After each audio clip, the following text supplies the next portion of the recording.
Okay.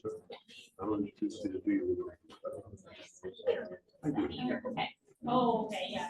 Good evening, ladies and gentlemen, and welcome to the McAuliffe-Shepard Discovery Center, our super stellar Friday evening. We are delighted and pleased to have one of our own, and Carlie Fowler. She has her master's in physics from Clarkson University, and she's going to give us a great story about astronomers, early astronomers that you may or may not have heard about. So, round of applause for Thank you. Hello, everyone. Thank you so much for joining me on this chilly Friday night. So I'm going to give you a brief history of early astronomy. And I'm not going to talk about some of the people that you already know a lot about. Like, I'm not here to tell you about Galileo because everybody knows about Galileo.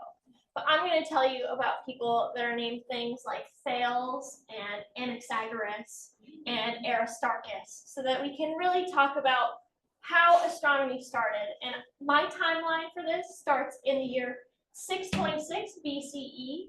And then we're going to skip some people as we move through time, but I wanted to make sure that I hit some important pieces. And then the last person that I talk about was born in 1750. So we're going to span a big range of time. So I can't tell you too much about everybody, but I'm going to tell you what I think it is important to know about all of these people that I've chosen. But before I get to them, I want to tell you just a little bit more about myself. My name is Carlie, and I'm right here with the sun squatch.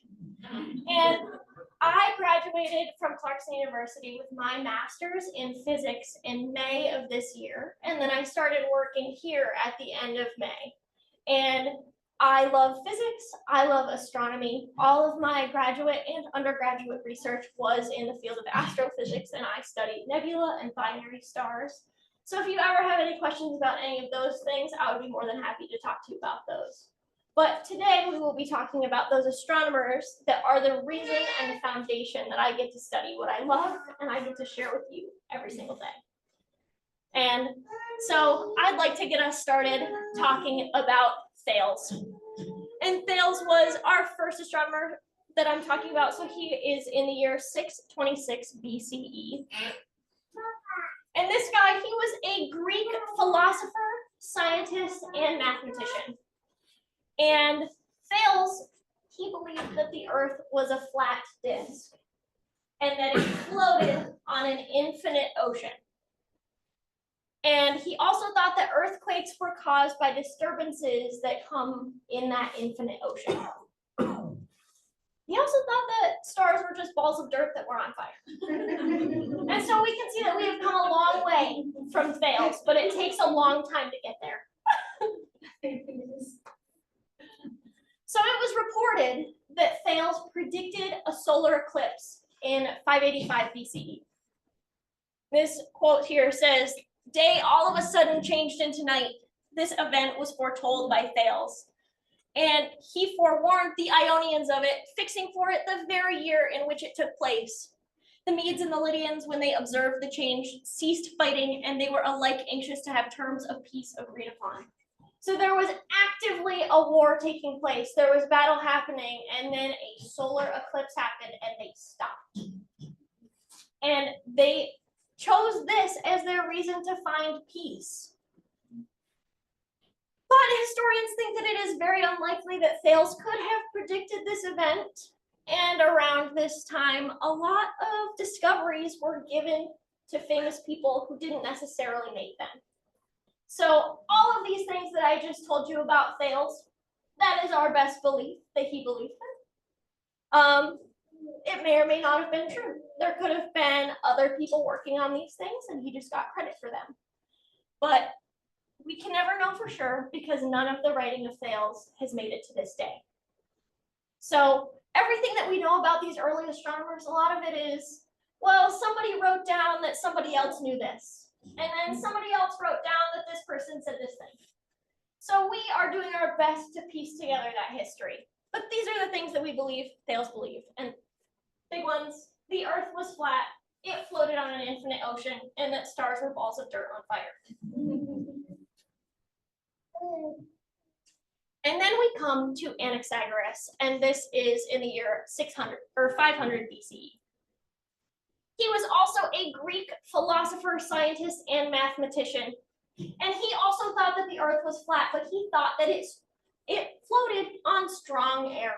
Now, don't ask me what strong air means. Literally everywhere that I've ever read it, it has always been strong in quotes. So there was that strong air, and he thought that earthquakes were caused by disturbances in the air. So we had two people, 126 years apart, that thought that the earth was flat and that it was supported by something, either water or air, and that disturbances in that water or air caused earthquakes. And he thought that stars were fiery stones instead of balls of dirt on fire. So we're still along the same lines of thinking, haven't made too much progress here. And he also thought that the sun was red hot metal. So he didn't think that the stars and the sun were the same thing, which is the difference. And he also believed that the moon was earthy and that he thought it had mountains, which is true. There's mountains and craters on the moon. But he thought since it looked earthy and there was mountains and craters, it obviously was inhabited, which wouldn't that be cool? But unfortunately it's not. But he was the first person to give a correct explanation of the eclipses. So he knew that a solar eclipse was caused because the moon was blocking out the sun. So that was one big step forward. And then another big step forward is that Anaxagoras seemed to have an understanding that everything was in a very special place and that there was a special balance to the push and the pull of the universe and how the bodies act towards each other. So it's a very broad way of thinking here, but he said Anaxagoras is said to have predicted that if the heavenly bodies should be loosened or by some slip or shake, one of them might be torn away and might plunge and fall to earth. And well, if the moon moves closer or further away from us, it's not going to make it fall to earth. It is very interesting that he had some grasp of the idea that the locations of all of these things in our solar system are important. We can't be any closer to the sun, and we don't want to be any further away from the sun, and we don't want any of those things around us to move. So this was another important piece. And then he was the first to suggest this idea that life can exist throughout the universe, and it could be distributed anywhere. And this was a very, very controversial thing for Anaxagoras to say. In fact, it was so controversial that he was sentenced to death because it went against the church. And that would have been the ancient Greek polytheism. So it was a belief that did not go along with what everybody else believed. But Anaxagoras escaped his sentence of death, and he chose to live out the rest of his life in exile by moving away. And so his works still do not exist either. But we have these accounts that he believed this and was sentenced to death and fled to live to tell the tale.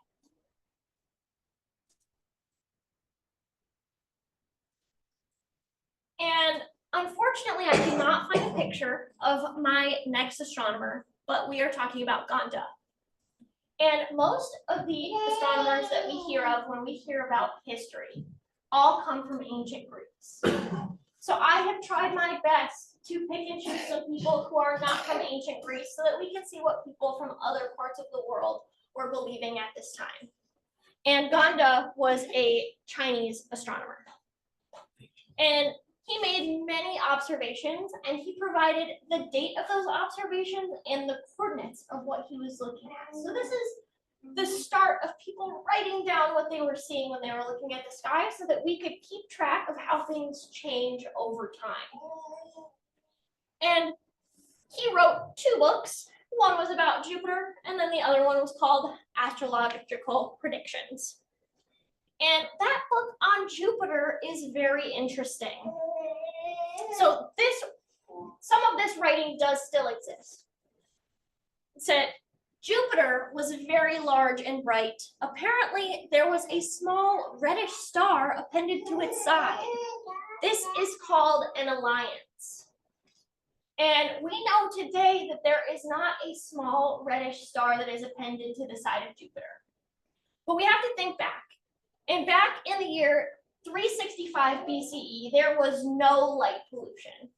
So imagine the beautiful view of the sky that those people got to have every single day. They could just look up and see things.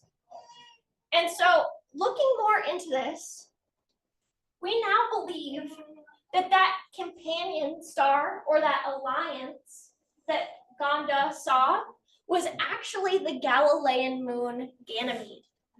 So Ganymede is the biggest moon of Jupiter. And it is likely that without light pollution, that moon could have been seen with just the naked eye. And so that could have been the alliance that Gonda wrote about in that year, 365 BCE. And so all throughout history, we have attributed the Galilean moons to Galileo. And here, thousands of years earlier, we have somebody seeing one of those Galilean moons with just their eyes and writing it down. And here we can see our lovely today's view of Ganymede.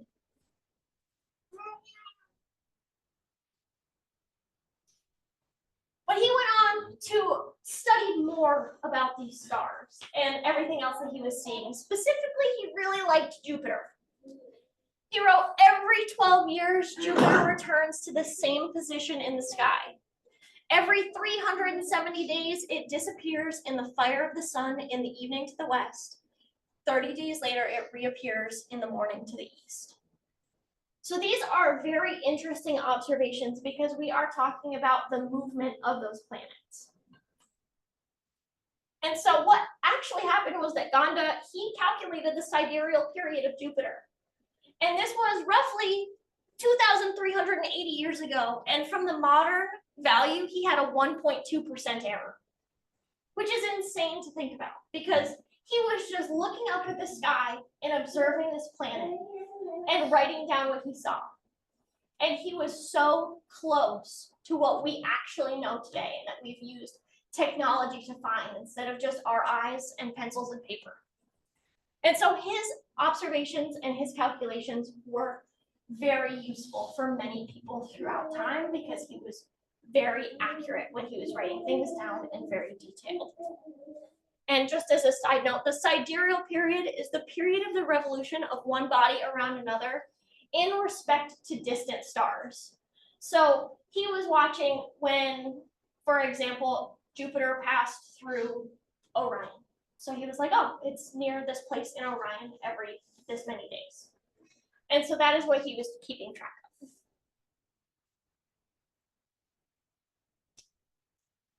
Now we're going to move on to Aristarchus.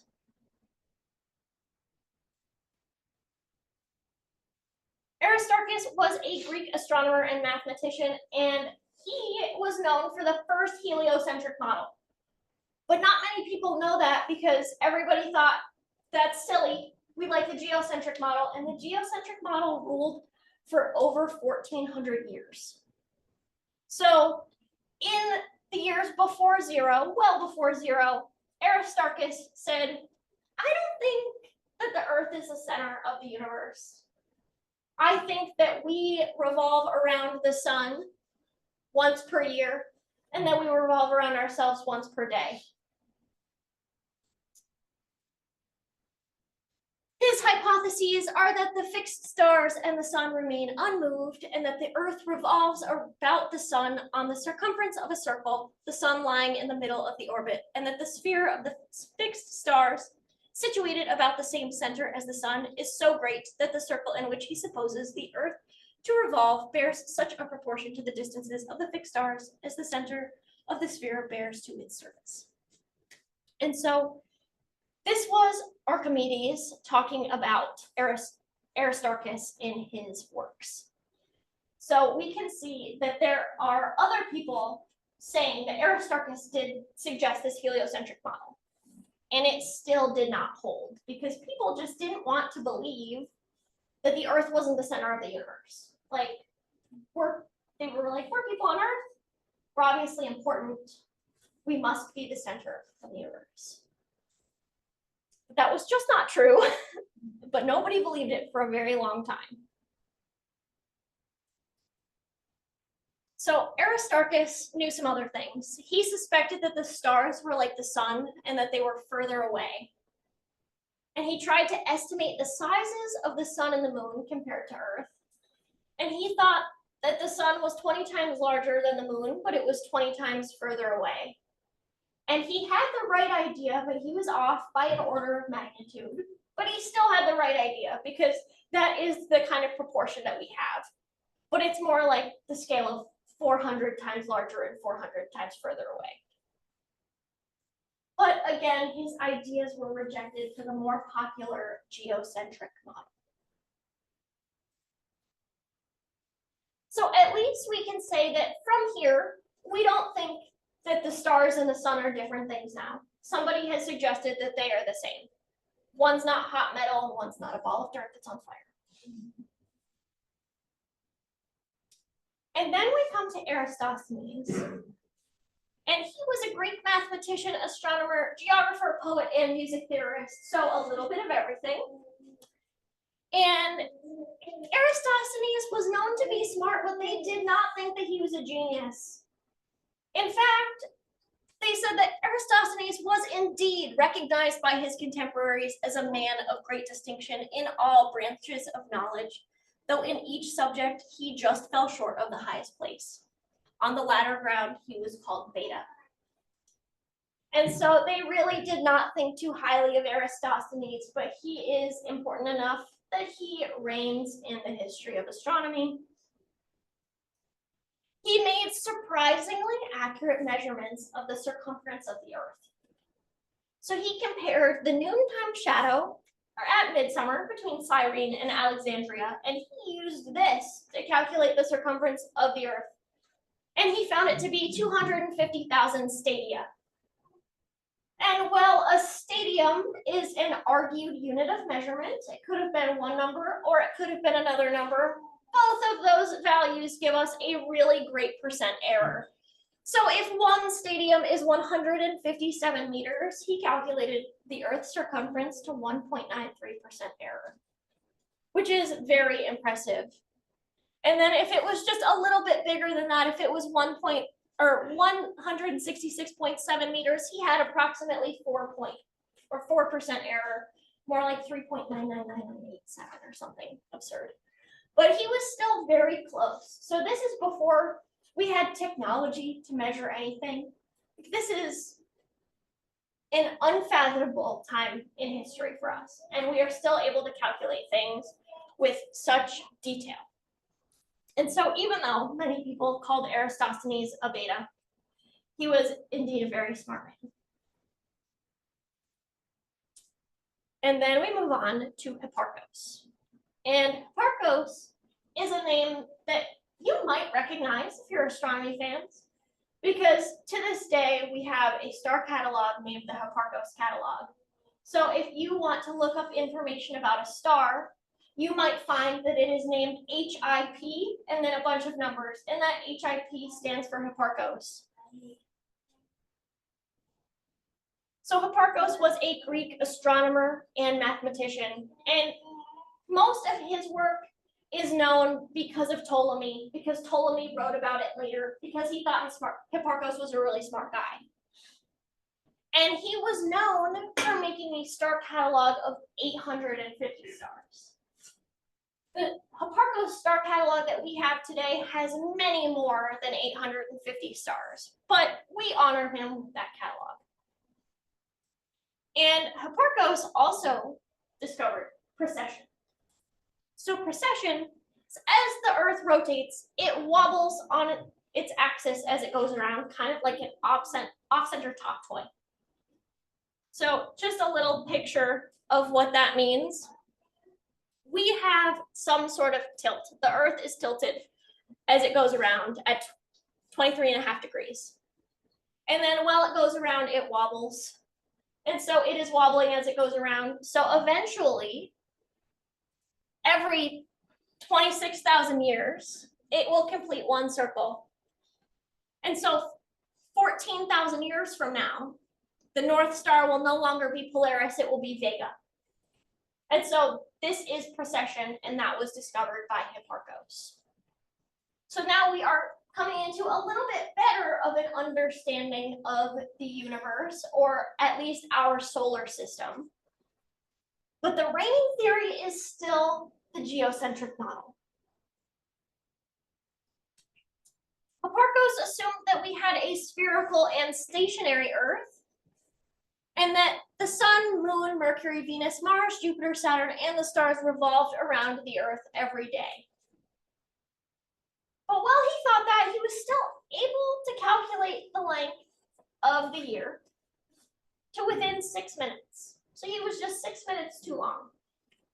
And so he was picking up bits and pieces of the picture that we would finally see today, but not quite there.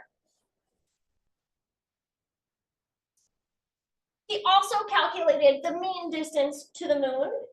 And the first time he did it, he thought that it was 77 times the Earth's radius, which is not very accurate. But then he tried a different method and he was able to get the answer of 63 times the Earth's radius, which is just off by about 4.5% from what we know as our modern day value. So again, we're picking up another piece of the puzzle of what our solar system looks like. And then we get to another astronomer that doesn't come from Greek origin. And there is a Romanized way of saying his name, so this is Chang Heng.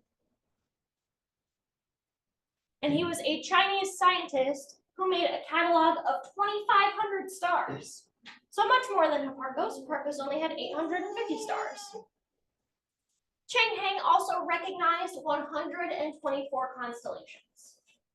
And today we have a modern 88 constellations that we know and we use and we love. But he went up and he recognized 124. So this is just in his workings, what he decided and how he delineated them. But he also thought that we had a geocentric model. So he said that he thought that the Earth was like an egg, as round as a crossbow pellet. The Earth was the central yolk, and that the stars were fixed on a shell on the outside. And so most of these geocentric models believe that the stars were on a fixed shell, which means that they thought that all of the distant stars were all the same distance from us. So they all were on this uniform shell that revolved around us because we were important.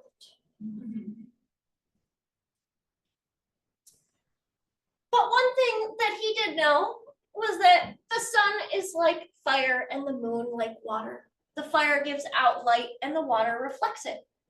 Thus, the moon's brightness is produced from the radiance of the sun, and the moon's darkness is due to the light of the sun being obstructed. The side which faces the sun is fully lit, and the side which is away from it is dark. So this is one of the first recognitions that the moon is not making light by itself, but it is in fact reflecting sunlight back at us. And he thought the same thing about the planets as well. So he said that the planets were also reflecting the sun's light back at us and not making their own light.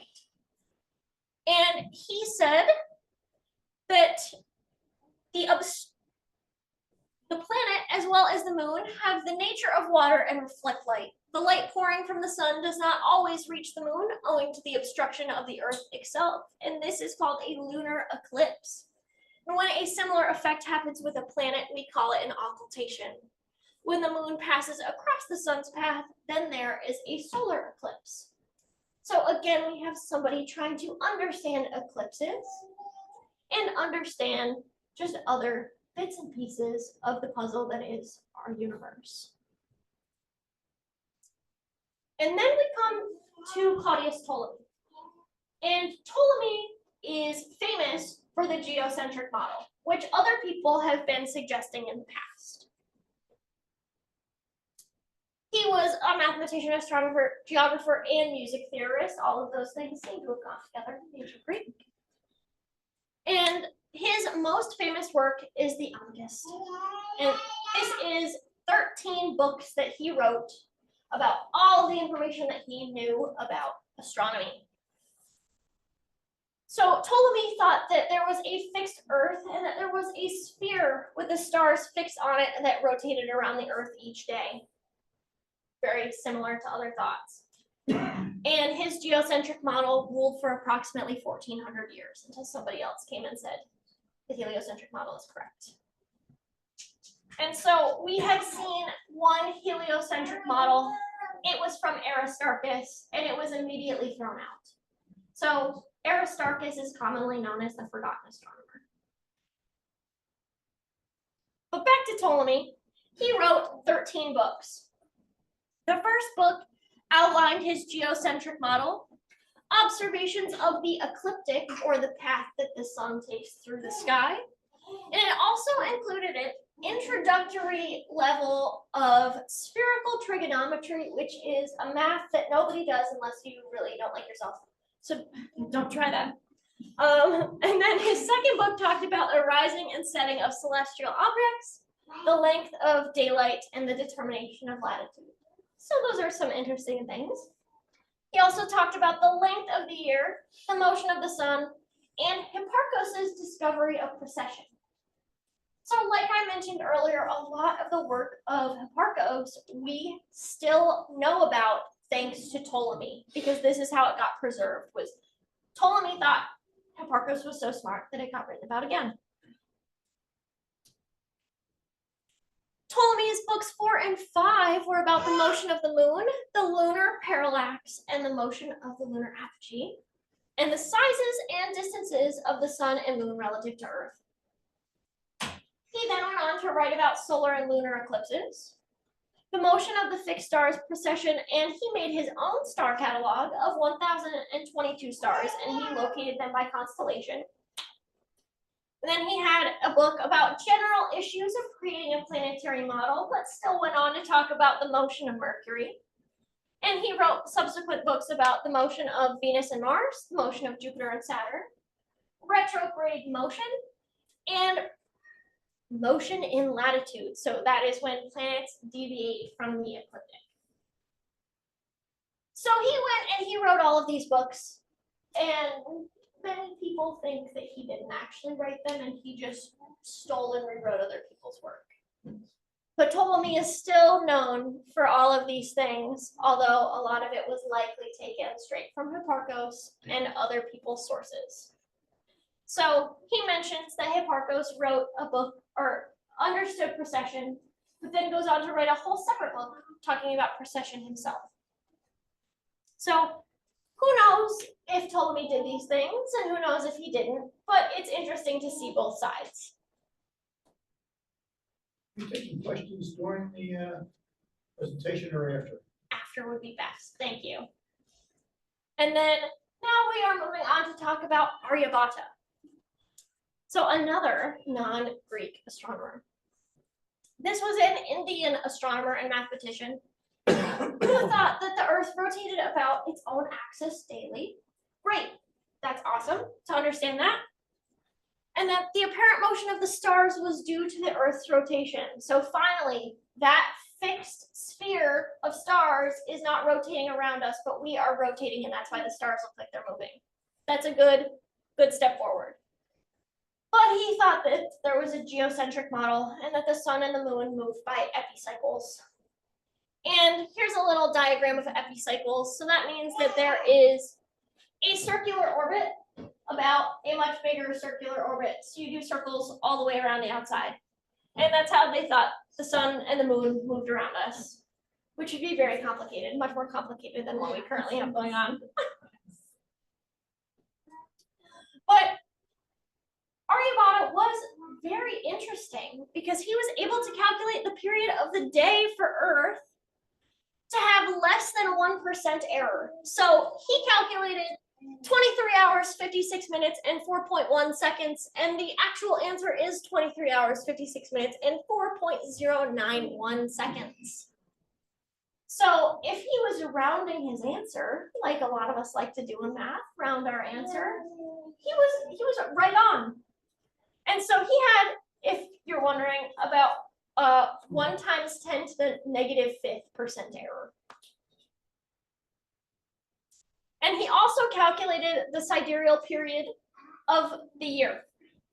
And he got an answer that was that big long number that I'm not going to read to you, but it is very similar to the modern day value, and it was again less than a 1% error. So Aryabhata did understand the length of the year and the length of the day very well.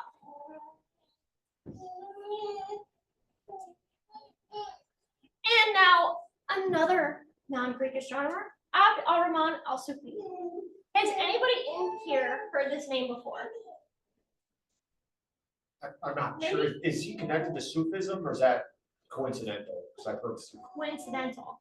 So this astronomer is somebody that you should all know the names of because he found one of our favorite things in the night sky. So this is an Iranian astronomer, and he started his work by translating and expanding ancient Greek writing. And then he published what he called the Book of Fixed Stars in 964, which was pointed out to me earlier. 964 doesn't even look like a real year. But he had 48 constellations, and he described the stars within them. And he also divided the constellations into northern hemisphere, southern hemisphere, and constellations of the zodiac. And that is something that we do today. So we have our northern hemisphere constellations, southern hemisphere, and the constellations of the zodiac. And if you go to the planetarium show, Dave will show you those constellations. And this book was written in 964, and the first partial English translation of this book was in 2010. So we have been missing so much of this information. But you should know this name because he discovered the Andromeda Galaxy. So the Andromeda Galaxy was discovered in the year 964, and this is the first galaxy other than our own Milky Way to be mentioned in writing. And it was discovered by a man that you didn't know the name of, but now you do, Abd al-Rahman al-Sufi.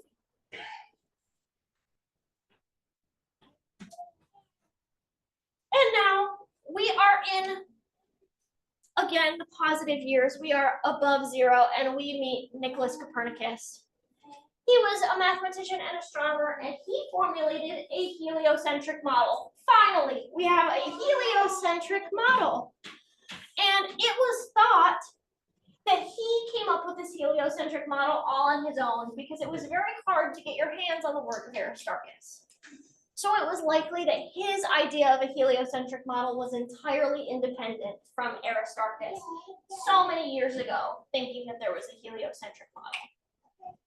But because of the way that the world worked at the time, he was scared to publish this information because it went against religion to believe that we were not the center of the universe.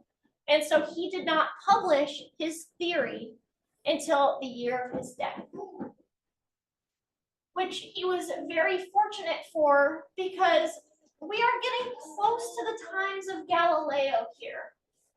And Galileo published some things that went against the ideas of the church.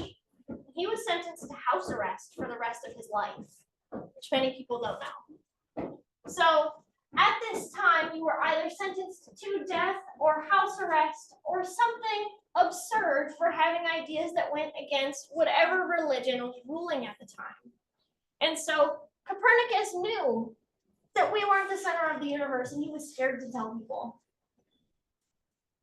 But it did come out. He did publish that in the year of his death. And then we move on to Tycho Brahe. So we are in the 1500s now. Tycho was a Danish astronomer, and he said that he observed a new star in the constellation of Cassiopeia, which was very interesting because at this time it was thought that the stars were perfect and unchanging, that the stars were put there by God, and that they were perfect and they did not change. Then how could he discover a new star in Cassiopeia? Well, it wasn't a new star, it was a supernova. And he published his work, De Stellanova. And that was when we discovered that it was a supernova. So this supernova actually was named after Tycho. And you may have heard of Tycho for other reasons. I have a silly little story about him. He is sometimes called the astronomer with the golden nose. He believed that he was really good at math because he was an astronomer and he was paid by the king. So he thought he was really smart. And he went to a party one night, he had a little too much to drink, and he started arguing with somebody else about who knew more math. And his friend said, I know math better than you. And so they decided to be men and take it outside and have a sword fight. And Tycho Brahe got the end of his nose cut off. So he may have known math better, he may not have, but he lived the rest of his life with a prosthetic nose because he was convinced that he was better at math. And a little not so fun fact I learned was that it wasn't actually a golden nose. Although he died in 1601, Tycho Brahe's body was exhumed in 2010, and they discovered that his nose was brass. And now we're moving on to Sir William Herschel. Change of pace. So Sir William Herschel was again an astronomer who was employed by a king, but he was employed by the King of England. So he was an English astronomer, and he was knighted in the year 1816, and he discovered the planet Uranus. So another fun story. There's more fun stories about the later astronomers. The earlier ones we didn't know too much about. But Uranus was discovered in the year 1781. And what else was happening in the year 1781? But the American Revolutionary War. And so when William Herschel discovered this planet, he wanted to name it after his good friend, King George. And the rest of the world wasn't so sure about that. And so he fought and fought to have it named George, and it was not. Instead, it was named Uranus after the Roman god of the heavens. But I think it's funny to think about having Mercury, Venus, Earth, Mars, Jupiter, Saturn, George, and Neptune. And so another thing that William Herschel did was that he hypothesized that nebula are made up of stars. And boy, was he a smart man. Because nebula are typically illuminated by stars or have stars within them, while there are other clouds, dust, gas, those sorts of things in the way to be illuminated. And so that was another discovery that William Herschel made. Or maybe he made it, it could have been his sister. So we have come to the last astronomer that I will tell you about, and we are looking at Carlie Herschel, and boy, was she a feisty lady. When she was 10 years old, Carlie Herschel came down with typhus, and it made her very sick as a child. And so as a full-grown adult, she was 4 feet 3 inches tall, which I've looked up as the average height of a third grader. But she lived to be 98 years old, and she was the first professional female astronomer. So she was employed by the king to work with her brother, and she was paid 50 pounds a year. That was her annual stipend from the king. And while most of her work started as polishing and grinding mirrors for telescopes, she also did a lot of the calculations on William Herschel's work. And again, we're still not out of a time where discoveries made by women or other people could have been given to men. So she very likely helped in the discovery of Uranus and was not credited. And Carlie Herschel, she detected 3 nebula by telescope, which is very cool. And then she was the first woman to discover a comet. And this is the comet that was named after her. This is Comet 35P. And her name is right there, Herschel. And then after she discovered the first comet, she found 7 more. So she was pretty awesome. And she also cataloged 2,500 nebula and numerous star clusters. And so now we have gone from 626 BCE with Thales of Miletus to the year 1750, where we have met Carlie Herschel. And I'd just like to skip ahead and think about what does the future of astronomy look like? And the future of astronomy is you. It's all of you. It's everybody. So if you take the time to look up at the sky and appreciate what you see, if you look through a telescope or binoculars, or you just look up with your eyes, you are the future of astronomy, because you might see something that is revolutionary. You could see a comet in the sky. You could see a supernova. There are constantly things changing in our universe. And you could go on to study those things or just be somebody who is passionate about them for your whole life. But the future of astronomy is you, everybody in this room. So thank you all for joining me today. If you have any questions, I would be more than happy to take them.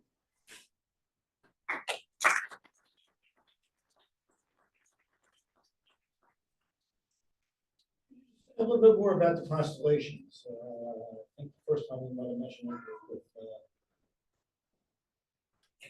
with French. Yeah, so What his name was. the constellations that we know today they're like known and accepted. We all talk about the same 88 constellations. But throughout time, there wasn't really a unified world of science. And so when these scientists back then were talking about stars, they were coming up with ways to name what they were talking about. So they were creating their own constellations. And those constellations were also used for storytelling from many cultures. So the constellations that we see today might not be the ones that he was talking about back then when he had 124. But there are cultures from all around the world who have looked up and said that Ursa Major is a bear. So we can see that from places all over the world. So the ancient Greeks thought Ursa Major was a bear. The indigenous peoples of even New England thought that Ursa Major was a bear. And so we can see that the constellations have grown to be what they are today, and that they've changed over time. Does that kind of help? Thanks. Yeah, you're welcome. Any other questions? And do you think you could conceivably do another presentation, like make it the same length? Is there like enough material with like megalithic cultures to kind of give like a prequel to this? I'm not sure. I'm not an expert on like the history of astronomy. I'm just a very passionate astronomer. So that could definitely be something that I would look into in the future. That's a great question. You know, I've seen some documentaries just that they're Yeah. making, there's a lot of it's conjecture because there's no written records, but they can do simulations and, you know, see what was lined with what, like Yeah. 10,000 BC. Thank you. Andy. So I didn't type fast enough to get the guy's name, but 964.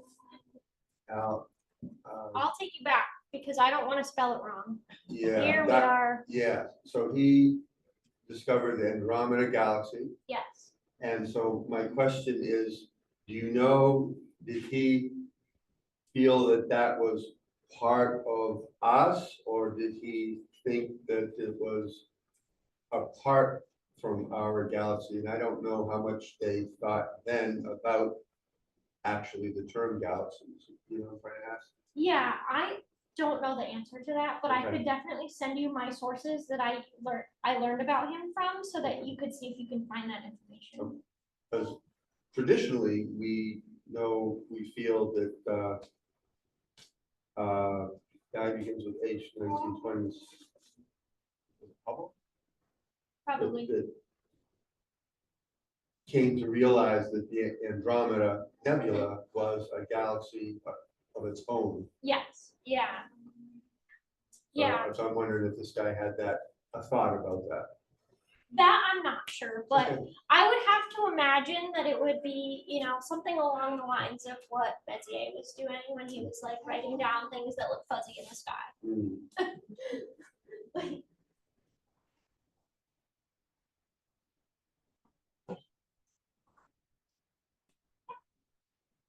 Oh, sorry, I don't really have my thoughts organized. That's okay. So the earlier astronomers who were like, oh, the sun's on fire metal or on fire rocks, like, and then kind of coming to different conclusions later. Is that because of technology, or is it just like different, guesses, or how were they able to kind of go from fiery metal to, Yeah. all stars?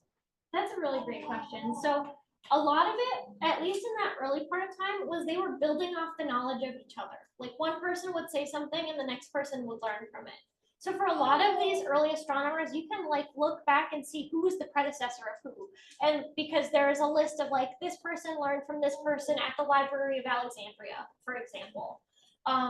So they were building on the knowledge that one person got and then moving to what they could discover from there. And then over time, there was technology that was developed. And it took a long time for us to see the development of a telescope like we know one today. But they were using things for navigation that may have led them to some of those discoveries and seeing better. I don't know exactly the date of when those came around, but I have to imagine that it was like a combination of the more that they learned from each other and then going forward from there with the technology. Yes, I just wanted to ask, you mentioned the Library of Alexandria, and it was, I read that there was a great fire there, some manuscripts were destroyed. Some astronomy, some other subjects. Yeah, so yeah, so there probably would have been much more knowledge.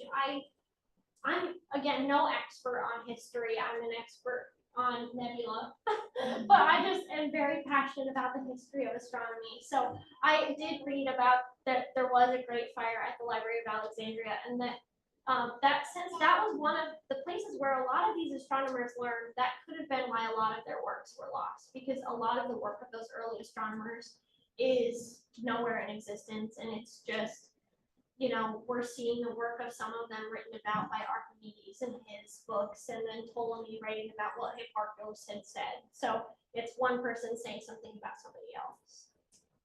So in relation to what you just asked, there was a movie from about 10 years ago called Agora, Agora.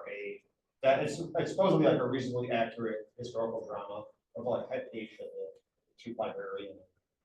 So he was killed in the process of things like that. What was the movie called? Agora, Aagora. So it was like the backstory, including it being burned. So, like, why stars would fall some dirt? Do you know why he got dirt, especially? He didn't know anything else. So back then he knew what he had around him, which is like when we're studying astronomy, we can only use what we have around us because this is what we know. And so for all of astronomy's history, we've been trying to use what we know and what we can see and feel around us to try to explain things that we can't go touch. So back in that time, there was no way that they could have ever imagined going to the moon. They thought other people lived on the moon, some of them perhaps, but that we would never meet those people. So they knew what dirt was. They could set it on fire. So they thought, oh, that kind of works, take the sun. So they really were just using what they had. And so today in astronomy, we are still doing that, using what we have around us to try to figure out how we can explain things that are out of this world. That makes sense. And what you just explained, think about in that era, in that time frame, fire was their main source, cooking, eating, Yeah. and so they would make fires. And when you have a fire and sparks jump off and land on the ground, after they cool off, try picking it up and think about what that is. We call it ash, right? And they might have thought it was dirt, but if it's hot and it's glowing, well, that must be what it is up in the sky. Dirt. You know, that's my thinking. Yeah. Just, you know, I should point out, it's contextual in their environment. So they call things what they knew of. But they didn't know what it was, they just speculated. That was great, thank you. The fellow that cataloged the constellations in the southern hemisphere. I forget what year that was. Back before there was jet planes. Who's this fellow? Sufi, okay. So, assuming he didn't travel much, maybe it's a bad assumption. You know, how was he able to see these constellations in the southern hemisphere? So here, even in we're pretty far into the northern hemisphere up here in New England, and we can see some southern hemisphere constellations. So I don't know enough geography to know exactly where Iran is, if it's north or south of where we are. So my best educated guess on this was that he was cataloging the ones that he only saw part of the time and very low in the sky as the southern hemisphere constellations, and everything that was further above that as the northern hemisphere. And then he called the constellations of the zodiac the same that we do today, and those would be the ones that were along the ecliptic. But to answer your question, there was a lot of, in around 900 or 1000, there was like a lot of Islamic exploration to like the East Indies, Indonesia, Malaysia, which would be a bit south of where Persia was. So they got a more southerly vantage point from like settling those parts. So that could explain part of like the south further to the south.